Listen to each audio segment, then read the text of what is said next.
빅데이터 분석 기사의 작업형 2번 예시 문제를 풀어보도록 하겠습니다. 본 문항은 빅데이터 분석 기사 2회 실기시험 전에 처음으로 공개된 예시 문제입니다.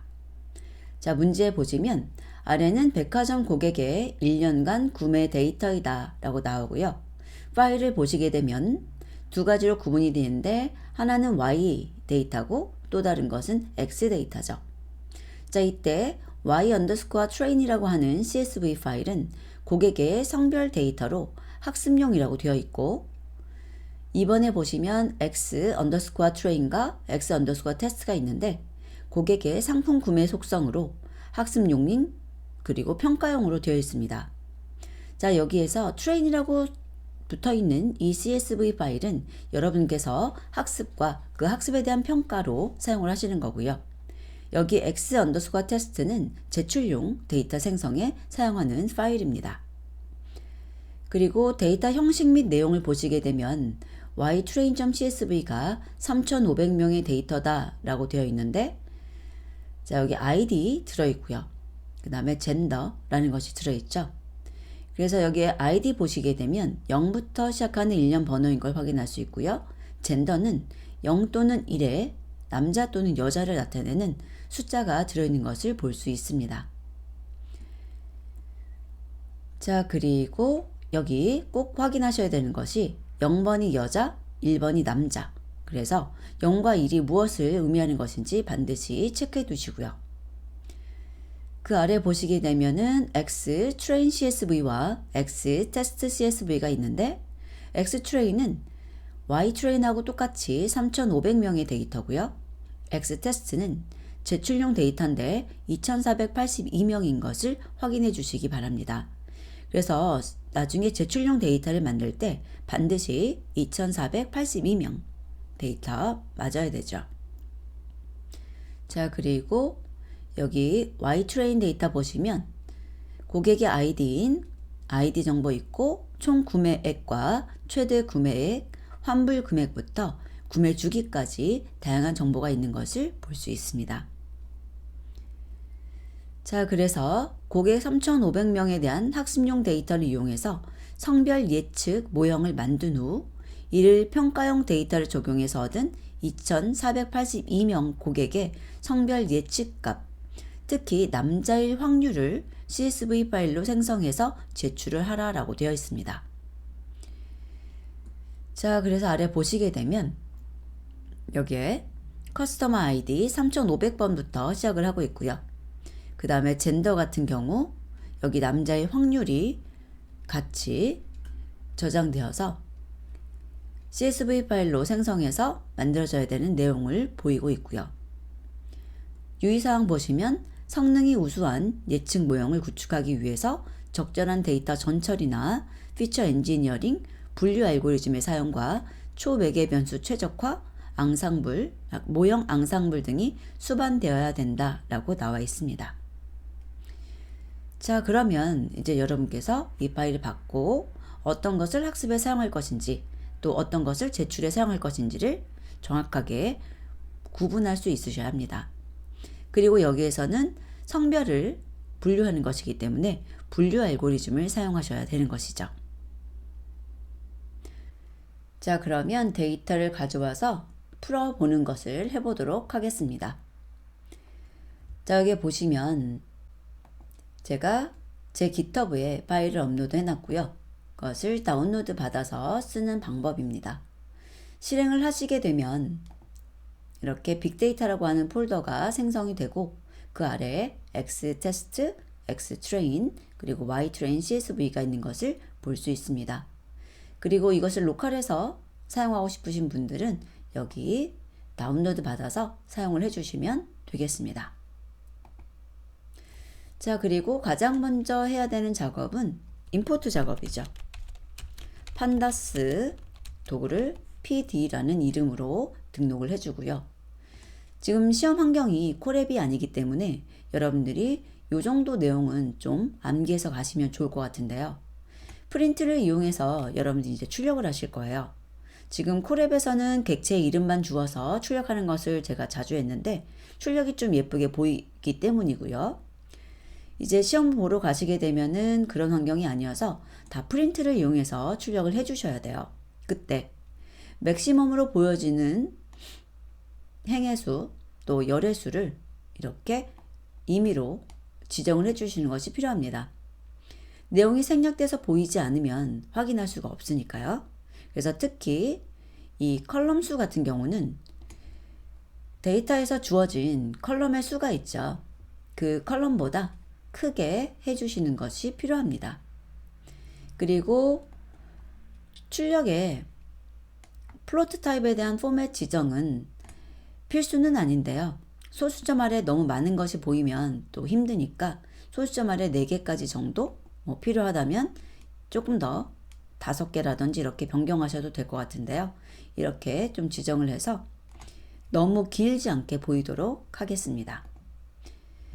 자, 그리고 또 하나 이제 주의하실 것이 지금은 제가 이렇게 셀을 나누어서 보여드리고 있는데 나중에는 하나의 셀에 모든 내용을 작업하신다라고 생각하셔서 해주셔야 되죠.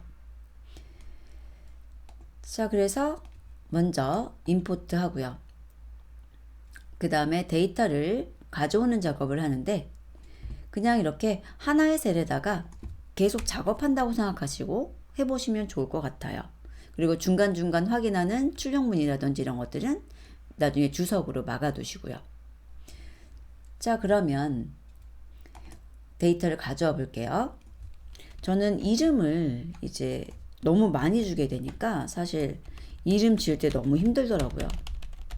그래서 기본적으로 저는 X, Y, 그 다음에 X 서브미션 이렇게 주려고 하고요.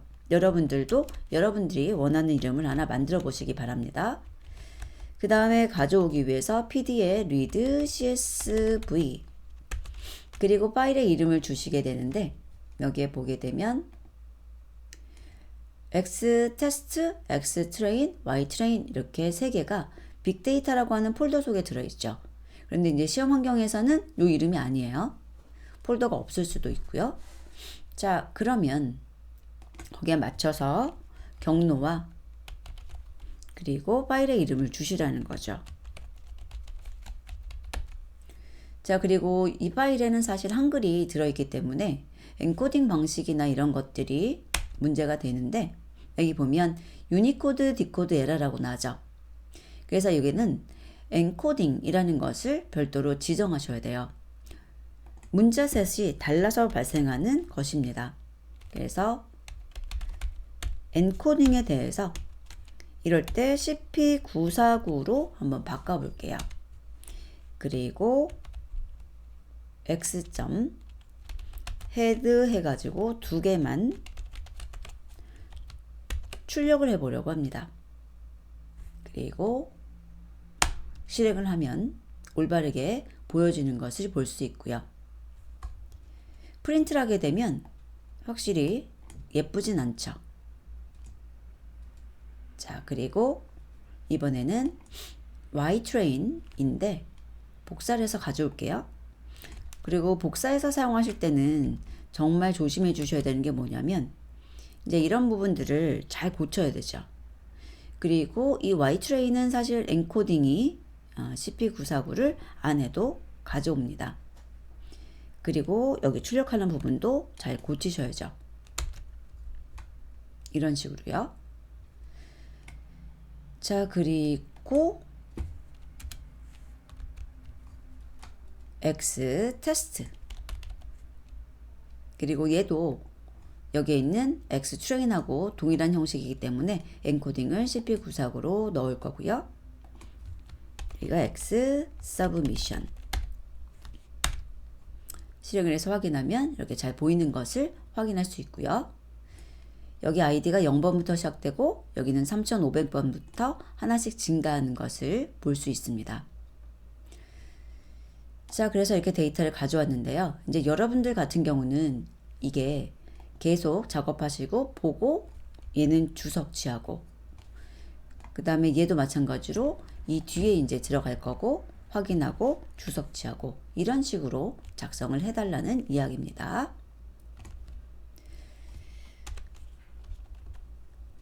자, 그러면 데이터를 다 가져왔고요. 데이터 전처리를 시작해야 되는데 가장 처음에 제가 할 것은 뭐냐면 이 X하고 X 서브미션이라는 것이 동일한 전처리가 돼야 돼요. 그래야지 이 X를 이용해서 모델을 만들고 X 언더스코어 서브미션이라는 것으로 제출용 파일을 만들어서 제출할 수 있거든요. 그래서 잊지 마세요. 동일한 전처리가 돼야 된다. 자, 그래서 이 두 개의 데이터를 따로따로 전처리할 수도 있는데 한꺼번에 전처리하기 위해서 두 데이터를 결합할 겁니다. 자, 그래서 이 커스터머 아이디는 인덱스로 지정을 할 거예요. 왜냐하면 지금 보면은 이쪽에 다시 인덱스가 0번부터 시작하는 걸 볼 수 있죠. 그래서 이 커스터머 아이디가 양쪽에 서로 다른 값이니까 얘를 set id를 이용해서 인덱스로 지정하는 것까지 해보도록 하겠습니다. 판타스의 컨캣을 이용해서 목록으로 x 서브 미션 해가지고 축이 위아래로 할 거기 때문에 xs가 0이에요. 그리고 얘는 기본값이어서 생략하셔도 되는 부분이죠. 저는 명시적으로 보여드릴게요. 그리고 하나의 이제 데이터를 만들어야 돼요.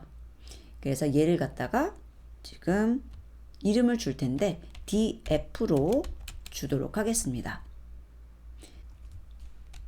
자, 그리고 df에 set index라고 해서 고객의 아이디를 인덱스로 사용하도록 하고요. 이 set index라는 것을 수행했다고 해서 이 데이터 프레임 df가 바로 인덱스가 바뀌는 게 아니고요. 새로운 데이터 프레임을 만들어서 반환하기 때문에 반드시 다시 이렇게 df라고 이름을 주셔야 됩니다. 자, 그리고 이제 잘 반영이 됐는지 2개 정도 출력을 해보도록 하죠. 실행을 해서 보게 되면은 이 커스터머 아이디가 이런 식으로 인덱스가 된 것을 볼 수 있고요. 나머지 내용들이 컬럼스로 존재하는 것을 볼 수 있습니다. 자, 그리고 이제 잘 반영이 됐는지 확인하기 위해서 그리고 전체 데이터 프레임의 정보를 보기 위해서 info를 할 거예요. 그래서 저 같은 경우는 이렇게 기본 준비가 된 다음에 해당하는 데이터 프레임의 상태를 확인하기 위해서 df info라는 것을 수행해 봅니다. 그런데 이 df info는 프린트를 주지 않아도 돼요. 이거 자체가 내부에서 정보를 출력하는 함수이기 때문에. 자, 그래서 데이터 확인 한번 해보게 되면 지금 1982개의 행이 있고 0번부터 5981번까지 인덱스 번호가 있는 거고요. 그 다음에 컬럼이 9개 있는데 컬럼의 이름들이 나와 있고 그 다음에 non-null count라고 해서 이렇게 나오고 있어요. 그러면 환불 금액이라는 것이 지금 null 데이터가 굉장히 많이 있네요. 자, 그리고 이제 데이터 타입 같은 것들도 잘 확인을 해 주셔야 되는데 머신러닝에서는 이런 오브젝트 타입은 바로 사용할 수가 없어요. 인트나 플로트 타입으로 변경해야만 학습에 사용할 수 있다는 이야기입니다. 자, 그래서 여기까지 해서 기본적인 확인을 해봤고요. 이제 다음 시간에 결측지에 대한 이야기를 진행해 보도록 하겠습니다.